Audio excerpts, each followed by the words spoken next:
Oh, god. What's up guys, it's your boy Osu, and today I got a new video for you guys, and contrary to what you're probably thinking, this is not a Deathslinger video. We are actually here today to talk about Dead by Daylight's newest killer, Sadako, also known as the Onryo. Now, if you didn't know already, Sadako comes from the Ringu series, the original Japanese version of The Ring. So what we're going to be going over today is some of the details about the killer herself, some of her powers, and some of the gameplay for both her and her survivor counterpart. So to start, we're going to start by going over her backstory. Every part of this video is going to have chapters, so if there's a certain part you want to skip to, feel free to go see that. But starting first, a powerful and lethal Onryo, Sadako Yamamura was the daughter of a famed seer from Izu Ashima, Japan. Her mother left many questions unanswered. In her hometown, sailors disliked the way her mother would spend days on the beach, her eyes fixed on the foaming waves of the sea. Some said, "Frolic in brine, goblins be thine. If you keep playing in the water, the monster will come for you." 9 months later, Sadako was born. As a child, her immense power seemed impossible to control and flared in anger. This became apparent when she was unable to control her rage during a public demonstration of her mother's powers. When a journalist called her mother a fraud, Sadako's powers surged and the journalist collapsed on the floor, struck dead. Then everything went wrong. Her mother passed away, and shortly after, Sadako was lured to an old crumbling well. As she leaned over the rim, a long shadow fell over her. She turned, and a sudden jolt of pain hit her over the head, cracking it open. Her visions dimmed, and her mind swirled into unconsciousness. She felt two hands pushing her over the rim. Pain exploded in her skull as she hit the cold ground. A grinding noise came from above, and the well darkened, all light obscured like a midday eclipse. Every inch of her body screamed in pain. Looking up, she saw the only way out. She dug her nails into the muddy ground and slowly crawled toward the cobbled wall. She gripped the stones to climb, but had neither hold nor strength. Each time she clawed up a few inches, her nails slid against the wet wall and she slipped down. Her fingers gushed with blood as the coarse cobblestone tore off her nails and lacerated the flesh underneath, and yet she tried again and again.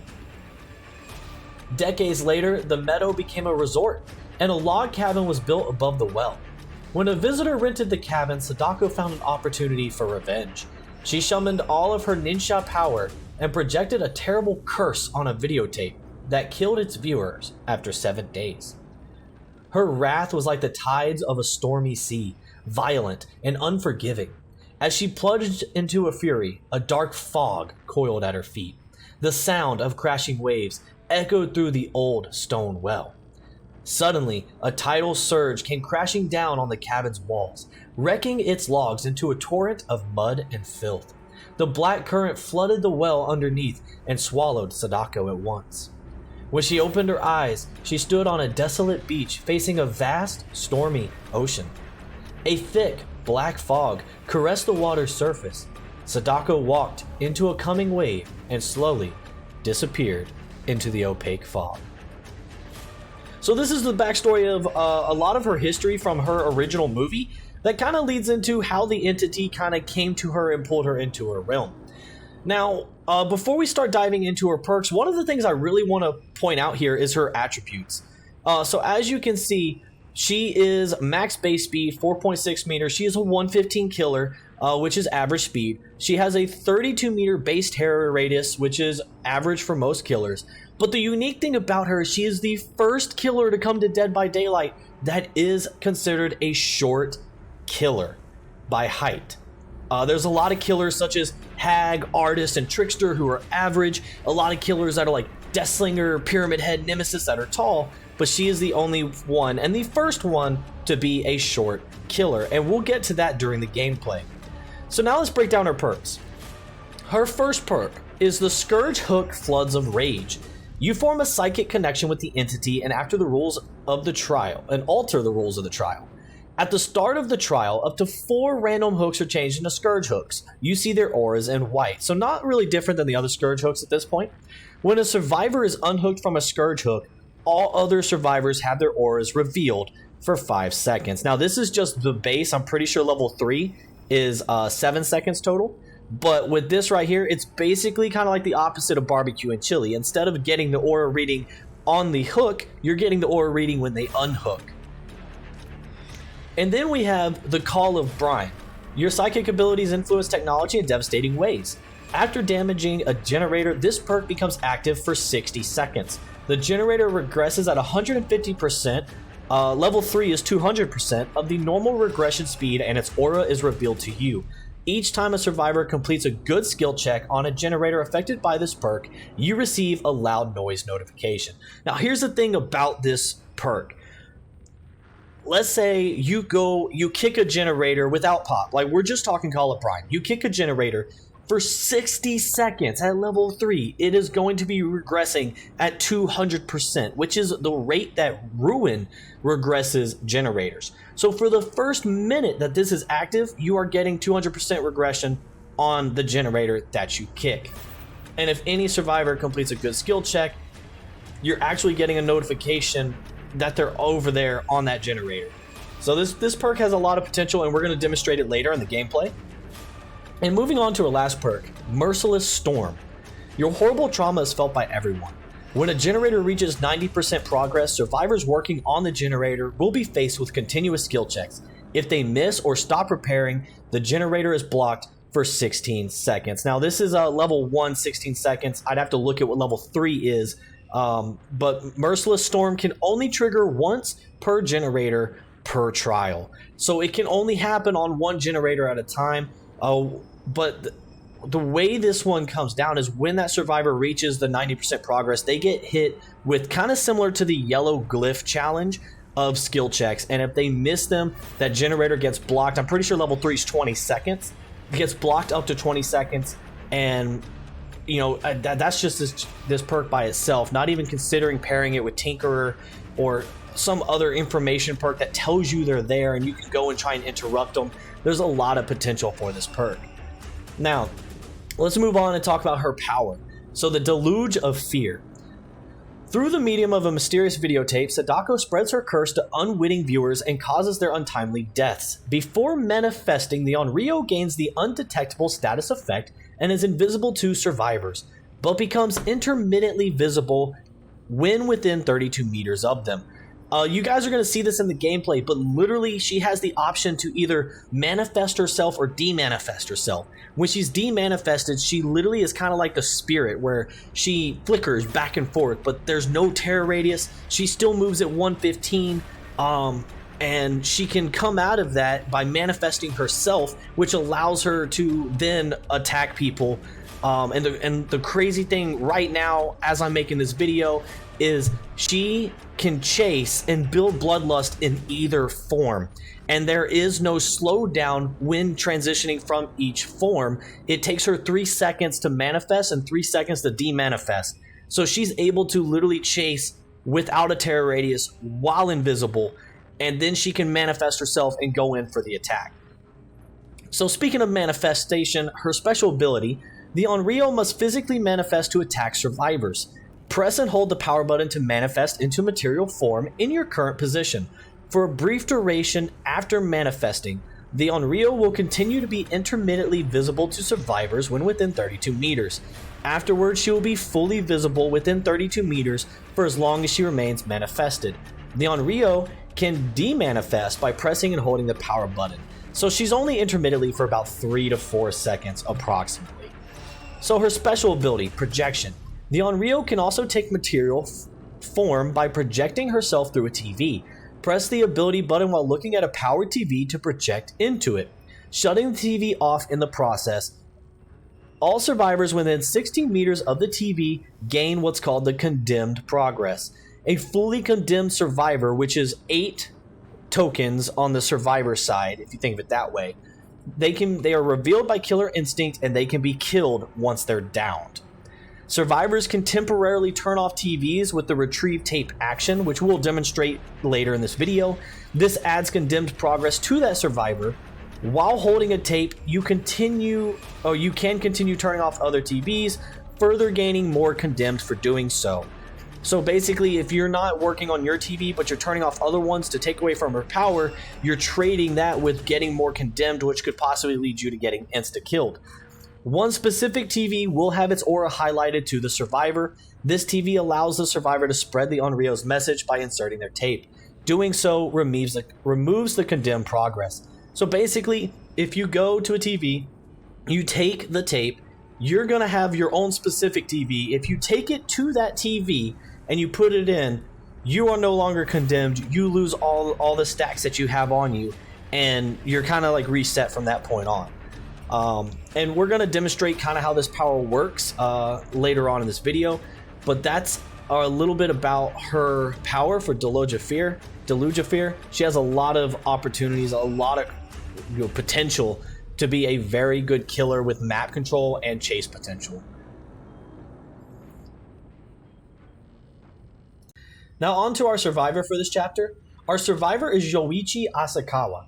Now as a child, Yoichi gained an interest in the supernatural from his father and mother when an inexplicable curse claimed both their lives. As an adult, Yoichi graduated with top honors in marine biology from a university in Tokyo and, following in his father's footsteps, became the youngest professor in the school's history. But his career began to unravel when two of his students disappeared while doing research in Isu Oshima. The mere mention of Isu Oshima triggered painful memories from his past. Deep, hidden memories bubbled up from the murky black depths of his subconscious. Blurred faces on images, twisted mouths, inexplicable deaths suddenly filled his mind. The shouts of people calling him a monster, and then the monster. Sadako rose from the abyss to let him know the curse was not over. It would never be over. With a cry, Yoichi shut his eyes and slowly released his fear. When he opened his eyes again, Sadako was gone, but something had returned. Something ominous and otherworldly. He could feel an unnerving presence near him, breathing deeply like the heaving sea. Was Sadako tormenting him? Was a spirit trying to warn him? Or was it something else? Something that consumed people. Something that made people disappear. Yoichi wasn't sure. He had spent his life trying to understand his psychic abilities and the supernatural. His instincts told him the answers somehow lay with water. He had, after all, dedicated his life to studying intelligent life in unexplored realms within the ocean. Perhaps he needed to readjust his definition of intelligent, or his definition of life. Thirsting for truth, Yoichi entered a frenzy of research into the fringes of parapsychology, cryptozoology, theology, and folk history. The more he expanded his field of expertise, the more he was ridiculed and ostracized.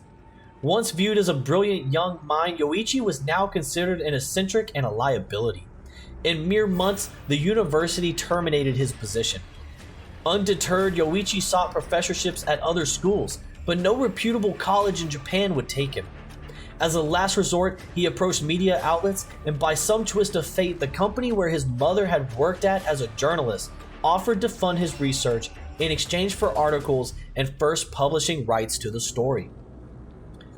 During this difficult time, Yoichi's father returned to him, his spirit silently goading him to continue the course he had chosen. And so, working around the clock in his tiny Tokyo apartment, he allied himself with other researchers in the paranormal field. Within months, he came across a story that mirrored the disappearances of his students. 4 vloggers had mysteriously disappeared near a lighthouse in Scotland. With a great sense of urgency, Yoichi took the first flight he could to Glasgow. A professor at a local university had come to many of the same conclusions as he had nearly 17 years earlier when a film crew disappeared near the very same lighthouse. There was some kind of intelligence in the water, some kind of darkness calling from the sea like an ancient siren. As Yoichi examined the research, his father suddenly appeared to let him know he was on the right path. Guided by his father, Yoichi chartered a fishing boat and headed toward a small cluster of islands known as the Seven Hunters. Darkness fell as they approached the isles. The lighthouse, now automated and controlled remotely, sputtered and winked out of existence like a dying star. The ocean began to stir violently. Lightning flashed and the fishermen begged Yoichi to turn back, but Yoichi refused. He was too close, and he would not be deterred. As they argued, the ocean raged and tossed the ship high and low. Then one giant wave lifted the boat as high as a house and dashed it to pieces against dark, jagged rocks. Yoichi didn't remember much after that. He remembered falling into the water. He remembered swimming to the landing where he saw his father, standing on the gallery of the lighthouse, beckoning him. He remembered staggering through thick black fog as he climbed the stairs. He remembered the water level rising with every step until the frothing mouth of the raging ocean swallowed him whole. So that's a pretty intense story for Yoichi. If you're not familiar with the Ring series, Yoichi was in the original movie, the Ringu, the Japanese original version. He was a child in that movie. I believe his adult iterations came later on in the Ring series. There's over 12 different movies for the Ring series. If you haven't looked into it, I highly suggest it. But with that being said, guys, we're going to roll into some of his perks here. So the first thing we have is Parental Guidance. So you have inherited the ability to hear the dead, and now the dead warn you of danger. After stunning the killer by any means, your scratch marks, pools of blood, and grunts of pain are hidden for 8 seconds. Guys, this means pallet stuns, this means blast mines, this means decisive strike, getting off a killer's shoulder.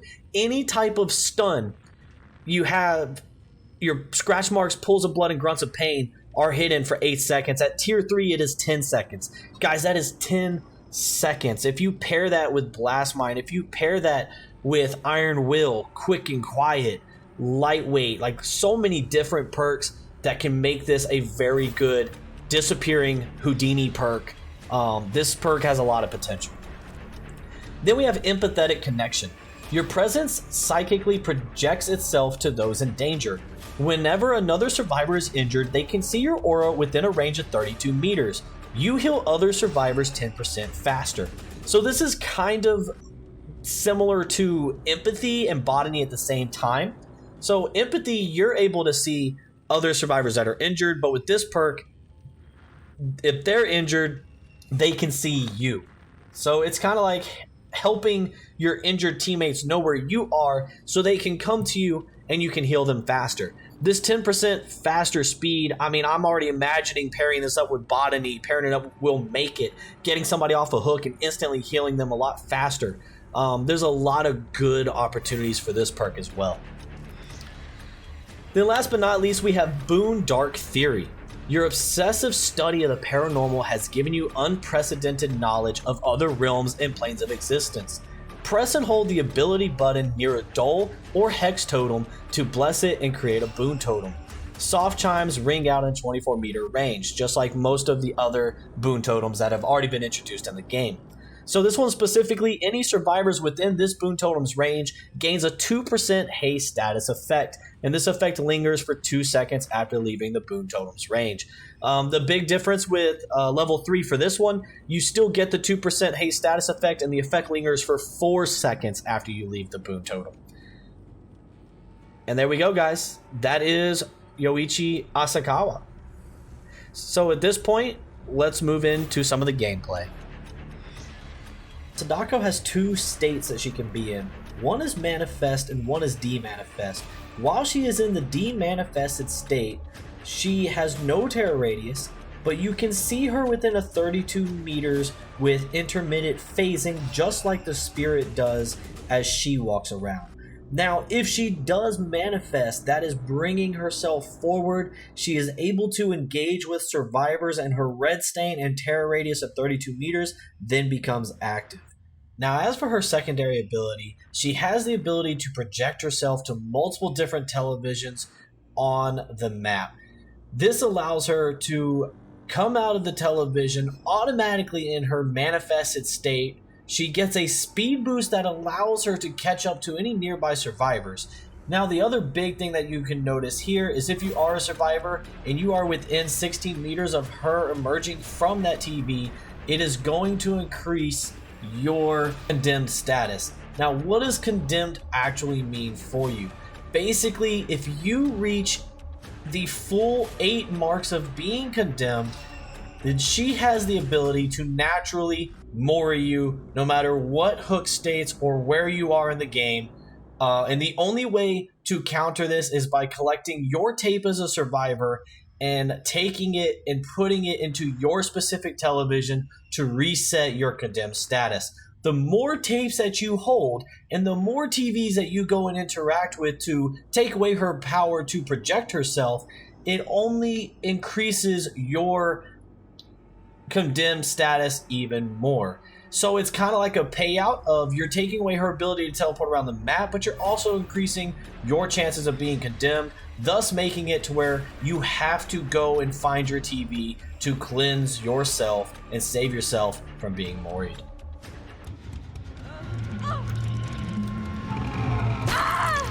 Oh my gosh. The eyeball. Now with the gameplay covered, we're going to go over a couple of the examples of some of the brand new perks. Into that generator again. Alright, I want to try it on this one, because those skill checks were pretty rough, dude. I didn't even make it past the second one. I believe it. So in this demonstration, we're focusing on the perk Merciless Storm. We want to be able to demonstrate how exactly this perk is going to work. Now, once you reach around 90% progress on a generator, you are going to get hit with a series of skill checks similar to the yellow glyphs. Now, as long as you hit those skill checks, you'll be able to finish the generator and be perfectly fine. However, if you miss any of the skill checks at that moment, that generator will be blocked for a total of 20 seconds, as you will see here. Are you head nodding? Yeah. Bro, that looks so funny. Alright, so we're coming up on 75%. Yo, if a survivor's not expecting this, dude, it's gonna hit them out of nowhere. Oh my god, yeah. Oh, dude, the last one. And all it takes is one skill check that you miss, and that shit's gone. Bro, that's intense. That's intense. Once Merciless Storm ends, we are going to be testing out Call of Brine, to where we can basically kick the generator, and for the first 60 seconds, it's going to lose 200% at level 3 of its progression. And as you can see, we're going to start a timer to really just see how quickly that this gen regresses by itself without any additional gen regressing perks.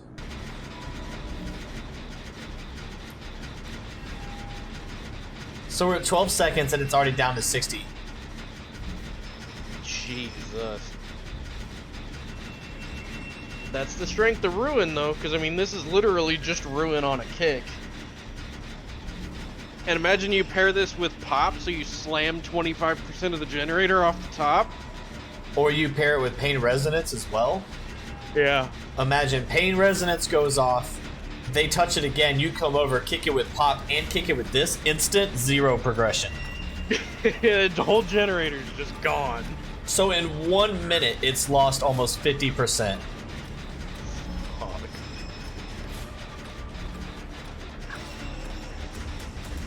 So, I mean, in all reality, you know, if you scare away the survivors and get into a decent chase and keep people away from this generator, it goes all the way back to 0. Yeah, it will die. And keep in mind, it's been a full minute. I can kick another generator and do that to another one. It has a cooldown of 60 seconds, so I can do that as soon as that minute timer is up. I can do that to another generator. I feel like it's slowed down. Now at this point during our testing, we realized that the regression of the generator actually was slowing down. That's because we had initially misread the perk. So you only get the 200% regression for that first minute that it is active. After that minute passes, you don't continue the 200% regression just like Ruin does. So what we do here to test and make sure that now we're understanding it properly is I tapped the gen so that he could kick it again after he recovered from the usage of the perk, and as you can see, now it is going down a lot faster. So do keep in mind when using this perk that it's only active for that minute. Yeah, supposedly there is a speed boost that she gets coming out, but it doesn't feel like it to me. She gets a pretty gracious window to get her bonus deviousness from a hit, though. She gets a Spectral Strike, is what the scoring event's called. But it's not like Wraith, where like it doesn't, the chase doesn't drop for me doing this. Like I'm still actively in chase with you, and I can still gain Bloodlust. Bro, I have no idea where you went. I guess that's the benefit of it, right? Is like you can make people lose you because you are still undetectable. Like undetectable is a hard status effect to beat. Oh, ooh, that was close. You almost had me there.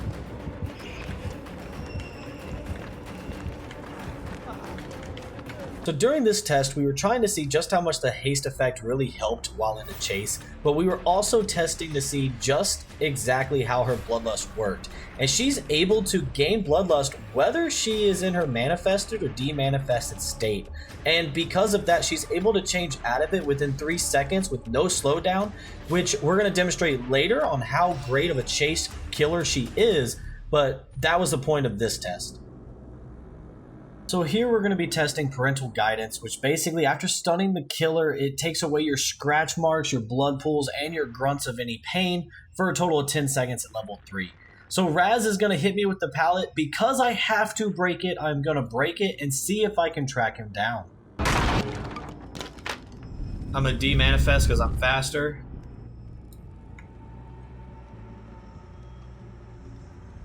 Absolutely gone. Like, literally no indication, especially since you're healed, there's no indication of where you are. yeah, and what I did was I just ran partway down the hallway, I ducked into the office here, and started walking. Yeah, and there wasn't even any scratches. See, now I can hear you breathe. Yeah. I started walking, I ducked in here, and crouched behind the desk. Yeah, now if you're injured, like, imagine if you have Iron Will. Bro, gone. Yeah. All day. Oh, gone all day. Especially on a map like this. God pallets are going to be your best friends with that build, honestly, with that perk. Yeah, for sure. Because, hell, even if you hit me with this one and you ran out and banked left, you could either go towards a library, or you could bank right down that fucking stairwell, and I'd have no idea. Yeah. Or just stop in here.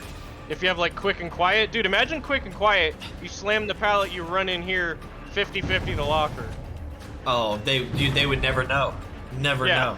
To wrap this video up, guys, we are going to be showing you one of these short chases that we did just to kind of demonstrate how you can use her power in chase, teleporting to different television sets and trying to mind game to the best you can by turning off and on your terror radius.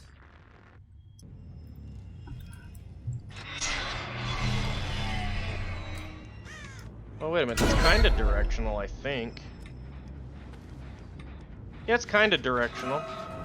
Because I did hear that you were coming from that way. Yeah, I didn't realize where I appeared from. Dude, you were gone. You were like somewhere forward and to the right of me from the audio, so it's kind of sort of directional, I guess. Dude, I have no idea where you went. It's Yeah, like that's 10 seconds, dude. Just trying to find a needle in a haystack. Oh, hey. That's an unsafe pallet. I'm not gonna stay there. I am going to run thine fucketh away.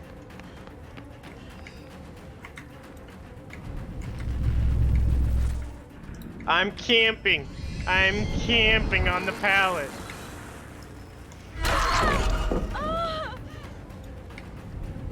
This is me pallet camping. Dang, hit validation saved you there. Dude, imagine if she had a speed boost like Wraith. Yeah, I guess, because you can do it so freely, and I honestly think it's better than Wraith's Cloak, even though you're not faster. I think if she had a speed boost, she would be fucking absurd.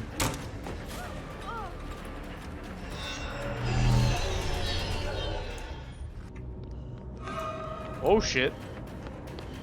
Yeah, that's what I'm talking about right there, though, is like being able to cut somebody off with the TVs because you're faster coming out of the TV. So you're Yeah. going to be able to take the time to teleport somewhere and still beat people places. Oh crap! All right, you got to be careful though, because I just teleported to the wrong TV. Yeah, you gotta wait for the arrow to be over the top of it. I fucked that up last game too. Yeah, I teleported to the completely wrong television. Let me get some healies for my feelies real quick. Ooh. Never mind. Did you even see me? I knew that you were behind me because I heard the TV. Honestly, But I didn't see you. I'm pretty sure I was gonna get you even if you tried to vault.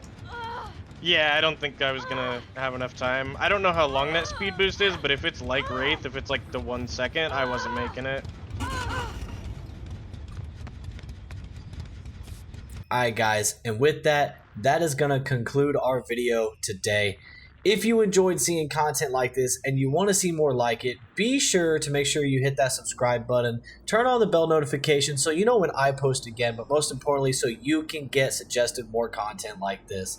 This is the first time I've ever made a video like this on a brand new killer or survivor. So if you have any type of input, something you want to see in the future when I make the next video, be sure to go down and leave it in the comments below. But other than that guys, I have had a blast making this video. I look forward to how this killer is going to be when the PTB is done. I hope you guys enjoyed this content, and I will see you in the fog.